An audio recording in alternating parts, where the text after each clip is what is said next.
కాంగ్రెస్ కూడా అంత stable government కాదు,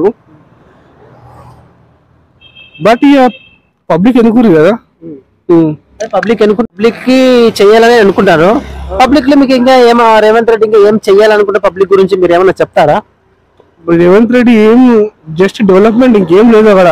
యూత్ కి జాబ్స్ ఇవ్వాలి, తెలంగాణ డెవలప్ చేయాలి. అంటే లాస్ట్ 10 years లో ఏమైంది, వాళ్ళు హైదరాబాద్ ఒకవేళ డెవలప్ చేసి మిగతా డిస్ట్రిక్ట్స్ తో చేశారు కదా. సో ఇప్పుడు అతను హైదరాబాద్ తో పాటు మిగతా డిస్ట్రిక్ట్స్ పైన కాన్సన్ట్రేట్ చేసి ఐటీస్ స్ప్రెడ్ చేయాలి అక్రాస్ ద డిస్ట్రిక్ట్స్. వేరే డిస్ట్రిక్ట్స్ లో ఐటీస్ స్ప్రెడ్ చేస్తే ఆటోమేటిక్ అవి డెవలప్ అవుతాయి.